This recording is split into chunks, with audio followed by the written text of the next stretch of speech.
স্কুলের পিয়ন এসে হেড স্যারকে একটা চিঠি দিল। ওই স্কুলের একটা ছাত্র লিখেছে।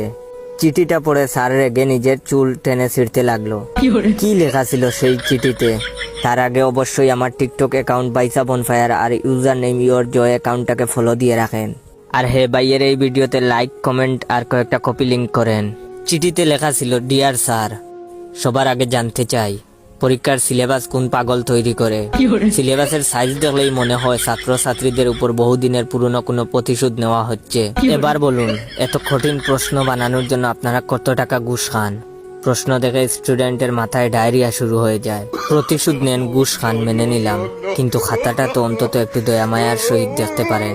আপনারা আপনাদের বউয়ের সাথে ঝগড়া করে খাতা দেখতে বসেন, তারপর আমাদের খাতার উপর দিয়ে জ্বর বয়ে যায়।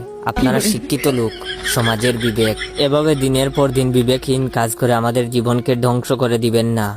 আশা করি আপনি আমাদের দুঃখটা একটু হলেও বুঝতে পারবেন। ইতি আপনার একান্ত বাধ্যগত ছাত্র। কি মিয়া, আমারে পাগল পাইছো? নাম লেখা বাস খাই। এখন মেনশন করো তোমার ওই বন্ধুটাকে। তোমার ধারণা যে এই লোকটাই চিঠিটা লিখেছে?